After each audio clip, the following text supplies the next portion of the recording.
नमस्कार मित्रांनो, आज आम्ही आलो शिर्डीमध्ये आणि मी मराठी बोलू कुणाल आणि माझा मित्र तुषार सुखाचा प्रवास. यस आणि आपले सोहम ब्लॉग्स. आता हे तिघं आज कोलॅब करून आम्ही शिर्डीचे काही तुम्हाला बोलतात ना, शिर्डीमध्ये आल्याच्या नंतर आपल्याला काय काय पाहायचं आहे आणि इथे काय आहेत साईबाबांच्या रिलेटेड सगळ्या गोष्टी A to Z आम्ही तुमच्यासोबत कव्हर करणार आहे. तर व्हिडिओ शेवटपर्यंत बघा, कारण आमचा तिघांचा एकाच व्हिडिओमध्ये हा पहिला ब्लॉग आहे. तर आम्ही तिघं मित्र आहेत आणि सुरुवात ही आम्ही तिघांनी केली होती सोबत आणि हा पहिला ब्लॉग आहे आमचा. तर शेवटपर्यंत बघा, साईबाबांचे सगळे इन्फॉर्मेशन आपल्या व्हिडिओमध्ये मिळणार आहे. चला आपण जाऊयात. तर मित्रांनो, आता चाललोय पहिलं तर द्वारका माईच्या इथे चाललोय. खरं तर आपण पाहिलं तर आपण आतमध्ये जे समाधी मंदिर आहे तिथे दर्शन घेत होतो. आपण समाधी मंदिराचं आपण दर्शन घेतलं नाही ना? समाधी मंदिरात दर्शन नाही घेतलं कारण आता गर्दी भरपूर होती. समाधी मंदिराचं दर्शन नाही घेता आलंय, पण आम्ही मुख दर्शन घेतले. मुख दर्शन कसं होतं? मुख दर्शन एक नंबर होतं. साईबाबांची मूर्ती आपण लांबून बघायला मिळते, पण असं वाटतं की जवळ आपण साईबाबांच्या पायाला स्पर्श करतोय. तुम्ही जर का अर्जंट घाईमध्ये असाल तर तुम्ही मुखदर्शन घेऊ शकता. आतमध्ये म्युझियम आहे, साईबाबांच्या गोष्टी प्रत्येक आपण पाहू शकतो. या सगळ्या गोष्टी आहेत आणि त्याही पहा तुम्ही नक्कीच. आता आपण जाणार आहे द्वारकामध्ये, कारण पहिलेच्या सुरुवातीच्या व्हिडिओजमध्ये दाखवलेलं आहे आम्ही. पण आतमध्ये दर्शन कसे घ्यायचं हे कॉमन आहे. प्रत्येक जण समाधी मंदिराचं दर्शन घेतातच, पण समाधी मंदिराचं दर्शन घेतल्याच्या नंतर आपल्याला कुठल्या गोष्टी पाहणं गरजेचं आहे इथे आपल्या शिर्डीमध्ये. तर ते आपण पाहूया. पहिली तर द्वारकामाई. तर त्यामुळे आता आपण चाललोय द्वारकामाईकडे. द्वारकामाईचा इतिहास काय हा मी तुम्हाला सांगतो. चला आपण पुढे बघूयात द्वारकामाईचा इतिहास. आपण सगळं आज चेक करणार आहे. जेवढी आजूबाजूला शिर्डीच्या आजूबाजूला घरं आहेत सगळे आपण आज चेक करणार. द्वारकामाईची जी रांग आहे ती खरं तर इथून आता आम्ही जी द्वारकामाईची दर्शन घेतलं ते इथून रांग लावली होती. पण आता ही रांग पूर्ण खाली आहे. तर इथून बघू शकताय बघा, ही द्वारकामाईसाठी जायसाठी रस्ता आहे. तर ही आता रांग लागली आहे. कमी आहे, गर्दी नाही आहे जास्त. बघा मित्रांनो, आपण पाहू शकतो इथे द्वारकामाई रांग. हे दाखवते जरा सोनं. द्वारकामाई रांग खूप गर्दी मित्रांनो. आणि बस इकडे सांगू मी. द्वारकामाईच्या रांगेमध्ये आपण इथं जसं लिहिलंय तसं कॅमेरा अलाव नाही, फोन अलाव नाही आणि इलेक्ट्रॉनिक वस्तू ज्या आहेत त्या अलाव नाही. तर इथून द्वारकामाईची रांग सुरू होते. त्या द्वारकामाईच्या रांगेमध्ये लोक का जातात, का समाधी मंदिराचं दर्शन घेऊन द्वारकामाईमध्ये येतात, त्यासाठी एक वेगळी गोष्ट आहे. काही लोकांना माहिती असतात गोष्टी, काही लोकांना गोष्टी नाही माहीत. तर काही द्वारकामाईची जे बोलतात ना विशेष गोष्टी आहेत ते तुम्हाला मी आता सांगतो. आता आपण तिकडे जाऊयात आणि बोलूयात. या समाधी मंदिराचं दर्शन घेतल्याच्या नंतर सगळे लोक येतात द्वारकामाईमध्ये. आपण ही रांग पाहतोय. ह्या सगळ्या रांगा ज्या आहेत ते द्वारकामाई मध्ये जाण्याच्या आधी त्यांनी घेतलेलं आहे समाधीचं मंदिर. काही लोकांनी घेतलं, काही नाही. पण समाधी मंदिरानंतर द्वारकामाईमध्ये काय येतात तुला माहिती आहे? द्वारकामाईचं काय वैशिष्ट्य आहे?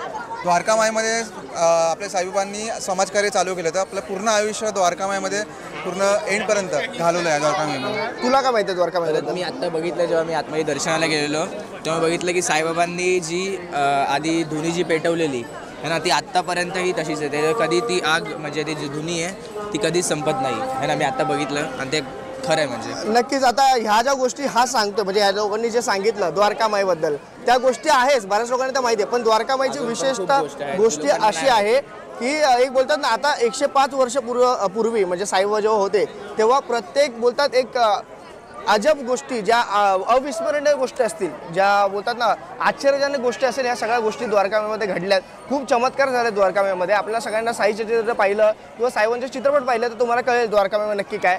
पण त्यातल्या त्यात साईबाबा जेव्हा पहिला इथे आले होते तेव्हा त्या द्वारकामाई आधी ही मस्जिद होती, ही पडकी मस्जिद होती. त्या पडकी मस्जिदीला साईबाबांनी द्वारकामाई, कृष्णाच्या द्वारकेचं नाव दिलं आणि याला द्वारकामाई म्हणून नाव दिलं. आतमध्ये आपण पाहू शकतो, तुम्ही कधी आलात द्वारकामाईमध्ये तर इथे जे मंदिर आहे त्या मंदिराचा एक दगड आहे. तो दगड म्हणजे साईबाबाच्या दगडावर बसायचे तो दगड आहे. आणि इथे हे माझ्या मागे जर साईबाबा इथे उभा राहायचे आणि एक बोलतात ना उभा राहून प्रत्येक वेळेला जी चूल आहे तिकडे चूल पण दिसेल तुम्हाला त्या. हा तिकडे नाही धुनी आतमध्ये होते. द्वारकामाईच्या आत धुनी होते. हा जो परिसर आहे, हा भाग आहे, अंगणाचा जो भाग आहे, तिथे साईबाबा जेवण बनवायचे. आणि एक खांब आहे तिकडे, तुम्ही आत गेलात तर कधी बघा, खांब आहे. त्या खांबेला टेकून साईबाबा बसायचे आणि जेवण बनवायचे. आणि मग या अंगणामध्ये सर्वजण बसायचे पंक्तीला आणि मग जेवायचे.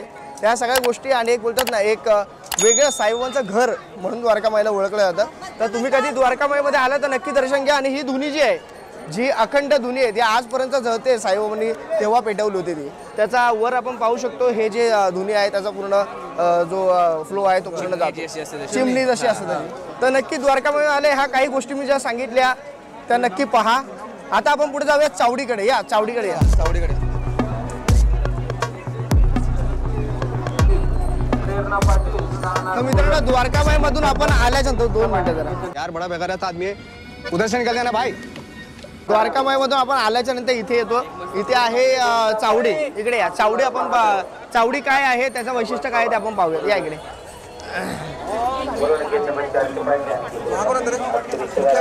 चावडीबद्दल तुम्हाला काय माहिती आहे? तुम्ही सांगा, तुम्हाला जे माहिती आहे. चावडीबद्दल म्हणजे आपले जे शिर्डी जे मुखिया होते, मुखियांचं त्यांचं नाव कुलकर्णी. कुलकर्णी सरकार.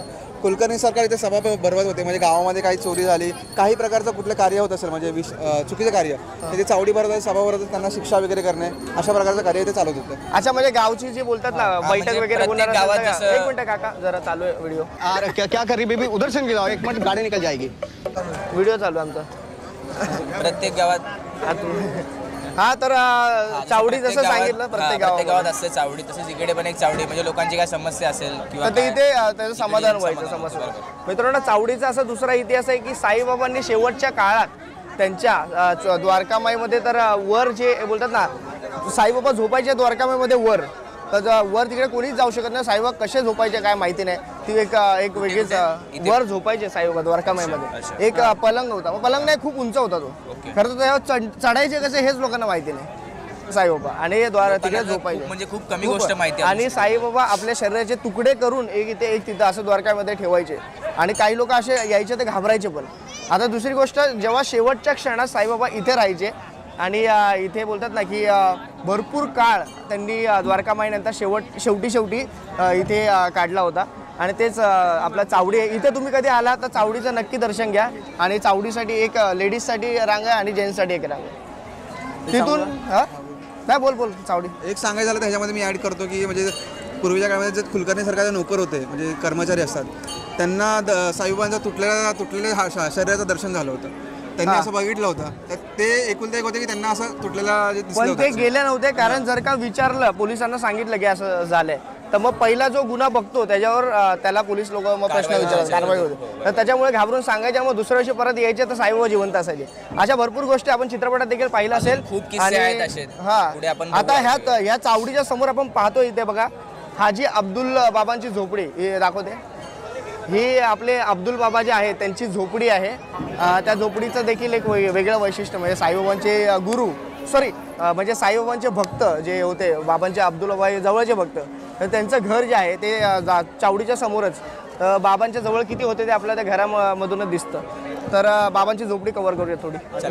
तर साईबाबांचे भक्त अब्दुलभाई त्यांच्याबद्दल माहिती आहे. तर ह्या सगळ्या गोष्टी आता अब्दुल बाबांबद्दल बऱ्याच गोष्टी ज्या आहेत ह्या बोर्डवर लिहिल्या. तुम्ही कधी आला तर इथे वाचा सगळी माहिती दिली. आणि इथे तिकडे ते पण दाखव.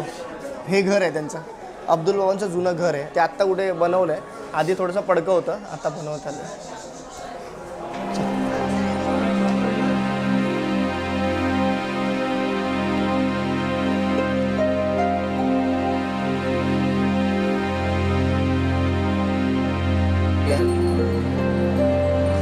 तर मित्रांनो, आता आपण आलोय हनुमानाचं मंदिर आहे, दक्षिणमुखी हनुमान मंदिर.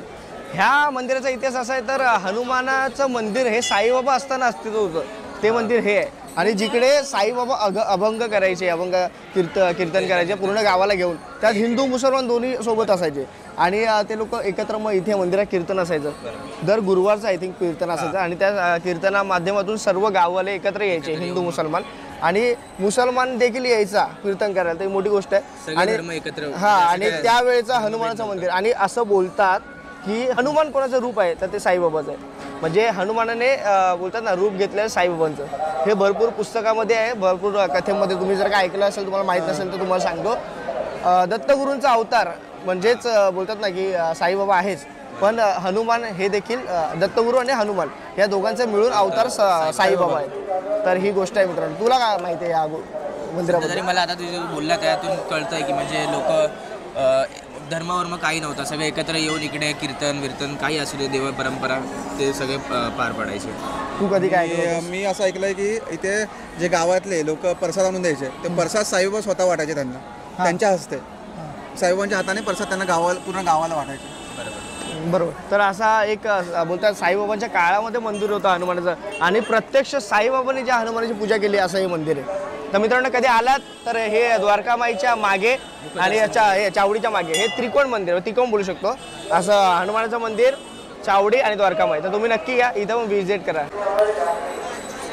तर मित्रांनो आता आपण आलेलो आहे हा परिसर जो आहे मधला परिसर आहे. हा मधला भाग आहे. हा मी गाडी जाऊ. हा जो मधला भाग आहे हा दाखव जरा परिसर. इथे जेव्हा पालख्या येतात मोठ्या मोठ्या मुंबईवरून किंवा अनेक महाराष्ट्रातून पालख्या येतात तेव्हा पालखी इथं थांबून प्रत्येक आणि इथं कार्यक्रम वगैरे होतात. एक मोठा स्पेस आहे संस्थेतर्फे. तर इथं प्रत्येकजण येतात आणि माझ्या मागे बघताय तुम्ही इथं मुखदर्शनाची रांग आहे. तर इथं येऊन कसं वाटतं तुम्हाला की काय एक वेगळी फिलिंग येते? मी तिसऱ्यांदा माझ्या हिशोबाने शिर्डीला आलो आहे, पण मला पहिल्यांदा आलो तेव्हा काहीच आयडिया नव्हती है ना. फक्त एक असं आहे की हा बाबा एक माणूस आहे त्यांनी खूप चमत्कार केले, पण काय चमत्कार केले हे नक्की मला माहिती नव्हतं. थोडंफार जेव्हा मी ऐकलं तसं आपली चॅरिटी पण आहे साई कर्म एन्जॉय म्हणून आमची तुम्हाला माहिती असेल इन्फॉर्मेशन स्प्रेड करतो की लोकांकडून घेऊन आपण लोकांपर्यंत पोहोचावं कसं. तर हे सगळे विचार ते मला कळलं नंतरला की माणसाचा विचार आपण घेणं गरजेचं आहे. तर हे खूप मला आवडलं साहेबांबद्दल. तुला काय वाटतं? मी तर सांगेल की आता सगळेच म्हणजे मीच नाही आपण सगळेच म्हणजे भारतातले जे साईबाबांना मारतात कामं करतात, घरातली कामं टेन्शन, घरातलं टेन्शन, बाहेरचं टेन्शन, सगळं टेन्शन घेऊन इथे आल्यावर ते सगळं टेन्शन मुक्त होतं. म्हणजे एक वेगळीच मोटिवेशन असतं, एनर्जी येते, पॉझिटिव्ह एनर्जी येते. ती पॉझिटिव्ह एनर्जी घेऊन आपण घरी जातो आणि वेगळ्या उत्साहाने जे आपण काम करतो काही असेल सगळं टेन्शन विसरून आपण जे काम आपण करत असतो त्या कामाला नवीन सुरुवात करतो आपण. अजून एक सांगायचं झालं तर असं आहे की इथे जे साईबाबा शिर्डी संस्थान आहे, शिर्डी संस्थानमध्ये वेगळंच इन्व्हायरमेंट आहे, वेगळीच हवा आहे.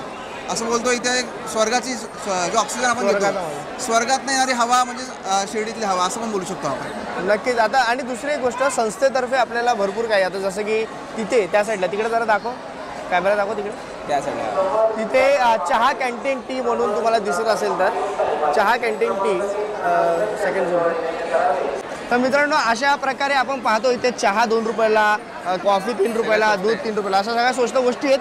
पण माझी एक संस्थेला विनंती आहे खरं तर इथे आल्याच्या नंतर एकटा माणूस जर का आला, कारण एकटा साई भक्त असतो, काही लोकांना वेळ भेटत नाही, एकटे येतात, तर त्यांना राहण्यासाठी जी सोय आहे ती भक्तनिवास आणि जे आहेत हॉटेल्स त्यांचे संस्थेतर्फे तिथे होत नाही, कारण एकट्याला राहून देत नाही. एकट्याला काय राहते तर एकट्याला राहायला मिळत नाही मित्रांनो. तर त्यासाठी बोलतात ना की भाव असतील तरच एकत्र राहू शकतो. 2 मित्र पण एकत्र राहू शकत नाही या हॉटेल्समध्ये.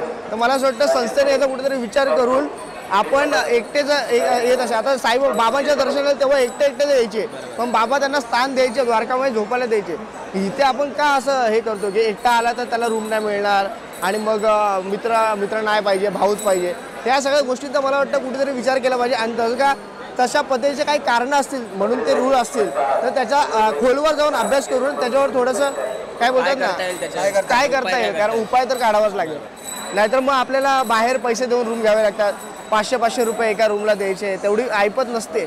आपण एकतर बाबांच्या दर्शनासाठी येतो, पण तिकडे जर राहायची जर का सुविधा नसेल तशी एकट्याला तर मग आणि कोणाकडे खायला पैसे नसतात आणि खायला पैसे एक इच्छा असते का यायची इच्छा असते, पण खायला पैसे नाही तो रूमचे भाडे कसं देईल हा पण एक प्रश्न पडतो, कारण सगळ्यांची परिस्थिती सारखी नसते. त्यामुळे हा पण एक पॉईंट नोट डाऊन केला पाहिजे. चांगला पॉईंट कुणाला तरी मानला हा नक्की विचार केला पाहिजे. नक्की संस्थेने याचा विचार करावा. काय बोलतो? बरोबर, कारण की जर कोणी येते तर असं फुकट कोणी नाही झालं पाहिजे ना. जर त्यांना राहायची इच्छा असेल शिर्डीमध्ये, शिर्डी फिरायला एका दिवसात नाही होत, कमीत कमी 2 दिवस तरी पाहिजे है ना. मुखदर्शन झालं, सगळे दर्शन झालं म्हणजे शिर्डी नाही. खूप घरं आहेत शिर्डीला आजूबाजू, तर ते फिरण्यामध्ये कमीत कमी 2 दिवस जातात. तर राहायचं कुठे हा मोठा प्रश्न आहे. तर ह्याच्यावरती नक्कीच विचार केला पाहिजे. ठीक आहे, आता आपण जाऊयात साई भक्तांची जी घरं आहेत, काही मोजकी घरं मी तुम्हाला दाखवतो. तर चला.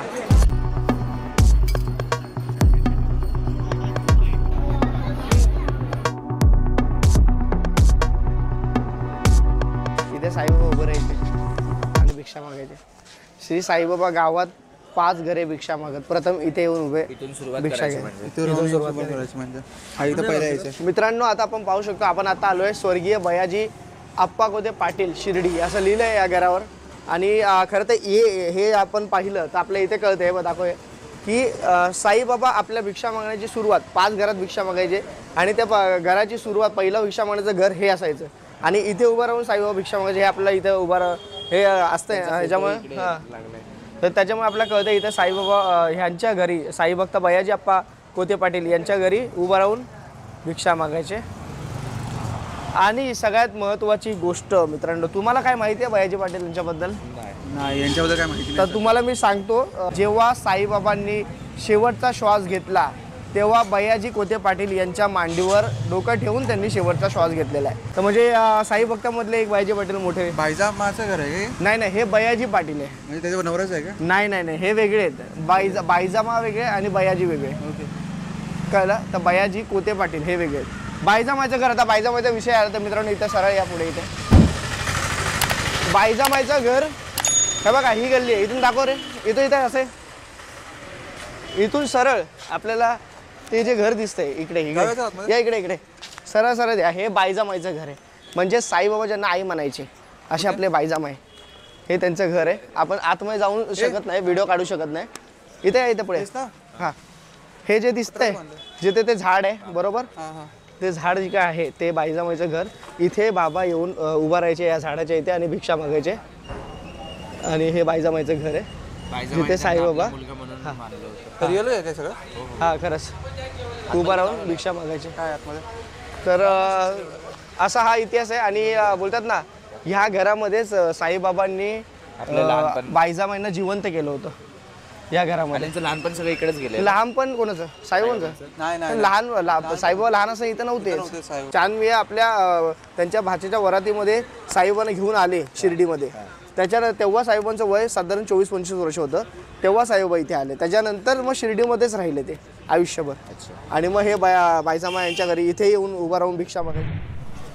मित्रांनो, आता आपण आलो आहे महासापती यांच्या घराच्या इथे. म्हणजेच महासापती यांचे पूर्वज. महासापती म्हणजे आपल्याला माहिती असेल की खंडोबा मंदिराच्या शिर्डीचे पुजारी, जिथे ज्या महासापतीने साईबाबांना आओ साई म्हणून साईबाबा हे नाव दिले, साई नाव दिलं, त्यांचं नाव पडलंय. आता त्यांच्या घराच्या इथे आपण आलो आहे. तुला माहिती आहे महासापतीबद्दल काय गोष्ट?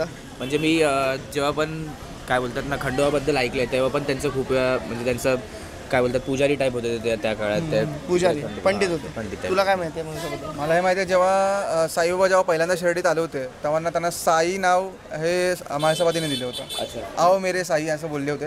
तो साई नाव दिलं होतं. आणि जी आपण द्वारकामाई आज पाहतो, जी मस्जिद आहे, ज्या द्वारकामाईमध्ये पूर्ण सगळं साफ करून मस्जिदमध्ये महासापती यांनीच पूर्ण त्यांच्या 2 मित्रांबरोबर महासापती यांनी साफ पूर्ण मस्जिद करून त्यांना दिली होती. आणि मग साईबाबांनी त्या मस्जिदचं नाव द्वारकामाई ठेवलं. तेव्हा साईबाबांनी आपला श्वास सोडला होता 3 दिवसासाठी.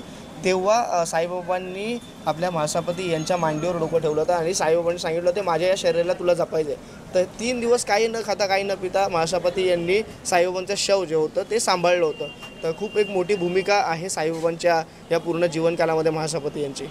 पुढे आपण जाऊया. आता इकडे कोण असतं? आता इकडे त्यांचे वंशज राहतात.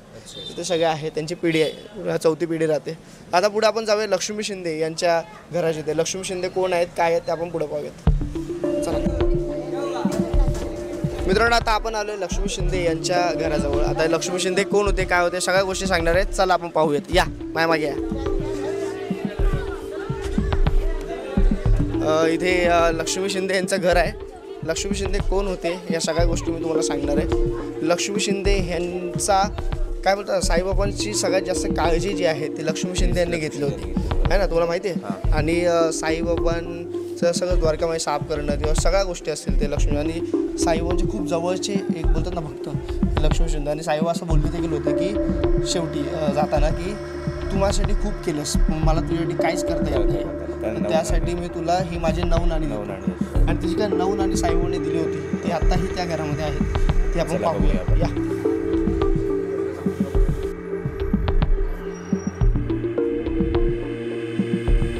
तसंच पाहिलं व्हिडिओमध्ये ह्या नाणे जे आहेत ते साईबाबांनी लक्ष्मी शिंदे यांना दिले होते शेवटचे. काय वाटतं नाण्याला बघून? सांगितलंस की तिथे पण लिहिलं आहे की ते साईबाबांना खायला प्यायला पण घालायचे, म्हणजे त्यांचे खूप काळजी करायचे. पण शेवटच्या क्षणी त्यांना काय असं भेट म्हणून त्यांना देता नाही आलं म्हणून बाबांनी नाणी दिले होते. तर मला हे सांगायचं की लक्ष्मी हे नाव साईबाबांनीच दिलं होतं. त्यांना पहिला म्हणजे लक्ष्मीबाईंना झिपरी ह्या नावाने बोलत होते पूर्ण गावामध्ये. तर लक्ष्मी हे नाव साईबाबांनीच दिलं होतं. आणि मेन असं होतं की त्यांचा गोबरचा व्यवसाय होता. गोबरचा व्यवसाय ते म्हणजे जे उपले असतात शेणाचे ते विकत होते. ते विकत विकत त्यांनी त्यांचा व्यवसाय वाढवला आणि लक्ष्मी नाव पडून असं बोलतात की लक्ष्मी ही आपल्या घरादाराची काय बोलतात त्याला आपण हिंदू समाज हिंदूमध्ये लक्ष्मी म्हणजे देवी मानतो. देवी मानतात. पैसा. तसं त्या हिशोबाने आणि लक्ष्मी त्याचमुळे लक्ष्मी ही जी आहे आपण पैशाला लक्ष्मी बोलतो ते लक्ष्मीला दिलं साईबाबांनी. तर ही अशी लक्ष्मी यांची भेट आहे. तर मित्रांनो आज आपण पाहिलं शिर्डीमध्ये आल्याच्या नंतर आपण प्रत्येक साई भक्तांची घरं या आम्ही तुम्हाला दाखवण्याचा प्रयत्न केला आणि शिर्डीमध्ये द्वारकामाई या सगळ्या गोष्टी असतील हे आम्ही तुम्हाला काही एक शॉर्ट्स व्हिडिओ शॉर्ट टाईम होतो आमच्याकडे 3-4 तासाचा टाईम होता. जास्त माहिती नाही करू शकलो.